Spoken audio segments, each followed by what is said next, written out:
ചെർക്കള ജാൽസൂർ അന്തർ സംസ്ഥാന പാത 4 വരിയാക്കി വികസിപ്പിക്കണമെന്ന ആവശ്യം ശക്തമാകുന്നു. ജില്ലയെ കർണാടകത്തിലെ സുള്യ, ജാൽസൂർ മേഖലകളെ ബന്ധിപ്പിക്കുന്ന പ്രധാന റോഡായിട്ടും 4 നൂറ്റാണ്ട് കഴിഞ്ഞിട്ടും വീതി പോലും കൂട്ടിയിട്ടില്ല. ഒന്നാം ഘട്ടത്തിൽ ചെർക്കള മുതൽ മുള്ളേരിയ വരെയെങ്കിലും വീതി കൂട്ടി ഗതാഗതം ഒരുക്കണമെന്നാണ് പൊതുവിൽ ഉയരുന്ന ആവശ്യം. ബോവിക്കാനം, കുറ്റിക്കോൽ, മുള്ളേരിയ കുമ്പള, മുള്ളേരിയ കിന്നിങ്കാർ, പടിയത്തെടുക്ക പാണ്ടി, കൊട്ടിയാടി അടൂർ, കൊട്ടിയാടി ദേലമ്പാടി, ഈശ്വരമംഗല തുടങ്ങിയ പല പാതകളും പോകുന്ന കാസർഗോഡ് ജില്ലയിലെ ഏറ്റവും പ്രധാനപ്പെട്ട പാതയാണ് ചെർക്കള ജാൽസൂർ അന്തർ സംസ്ഥാന പാത. ഇത്രയും പാതകളിലേക്കുള്ള വാഹനങ്ങൾ കടന്നുപോകുന്നതിനാൽ വലിയ ഗതാഗത തിരക്ക് അനുഭവപ്പെടുന്ന പാത കൂടിയാണിത്. ബോവിക്കാനം, മുള്ളേരിയ തുടങ്ങിയ പ്രധാന ടൗണുകളും ഈ പാതയിൽ തന്നെയാണ്. ചെർക്കള മുതൽ ദേശീയപാത 66 ചെർക്കളയിൽ ബന്ധിപ്പിക്കുന്ന സംസ്ഥാന പാത മുള്ളേരിയ, ആദൂർ, ഗാളിമുഖ, പഞ്ചിക്കൽ വഴി പുത്തൂർ, മടിക്കേരി ഹൈവേയെ ബന്ധിപ്പിക്കുന്നതാണ്. മലയോര മേഖലയിലെ ആയിരക്കണക്കിന് ജനങ്ങളുടെ ദൈനംദിന യാത്ര, കാർഷിക ഉൽപ്പന്ന ഗതാഗതം, വ്യാപാര ആവശ്യങ്ങൾ എന്നിവയ്ക്ക് പ്രധാന ആശ്രയമായ ഈ റോഡ് വർഷങ്ങളായി വികസനമില്ലാതെ തുടരുകയാണ്.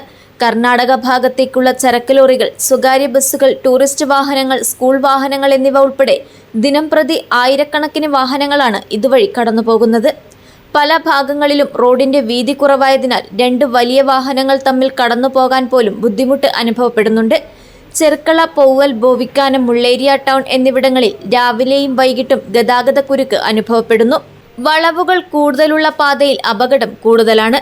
KK-പുറം, കോട്ടൂർ വളവ്, വണ്ണാച്ചടവ്, പൂവടുക്ക വളവ്, മുള്ളേരിയ ടൗണിന് സമീപം തുടങ്ങിയ ഇടങ്ങളിൽ അപകടം സാധാരണമാണ്.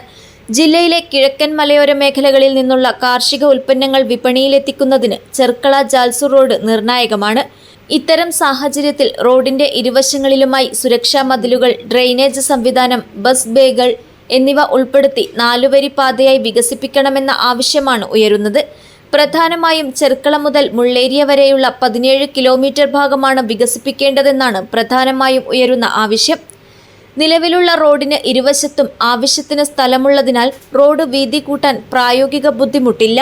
മുള്ളേരിയ മുതൽ പടിയത്തെടുക്ക വരെ 6 കിലോമീറ്റർ മലയോര ഹൈവേയുടെ ഭാഗമായി വികസിപ്പിച്ചിരുന്നു. പടിയത്തെടുക്ക മുതൽ കൊട്ടിയാടി വരെ അതേ വീതിയിൽ വികസിപ്പിക്കുകയും ബാക്കി വരുന്ന ജാൽസൂർ വരെയുള്ള ഭാഗങ്ങൾ വനമേഖലയിലൂടെ വരുന്നതിനാൽ നിലവിലുള്ള റോഡ് അരികെ കോൺക്രീറ്റ് ചെയ്ത് വീതി കൂട്ടിയാൽ ഗതാഗതം സുഗമമാക്കുമെന്നും ഇതുമായി ബന്ധപ്പെട്ട് വിദഗ്ധർ വ്യക്തമാക്കുന്നു. കുടക്, മൈസൂർ, സുബ്രഹ്മണ്യ, സുള്യ തുടങ്ങിയ ഇടങ്ങളിലെ വിനോദസഞ്ചാര കേന്ദ്രങ്ങളിലേക്കും ക്ഷേത്രങ്ങളിലേക്കും കേരളത്തിൽ നിന്ന് പോകുന്ന നിരവധി യാത്രക്കാർ ആശ്രയിക്കുന്ന റോഡാണ്. 4 വരി വികസനം നടപ്പായാൽ ടൂറിസം മേഖലയുടെ മുന്നേറ്റത്തിനും ഇത് ഇടയാക്കും. News bureau, Kasaragod.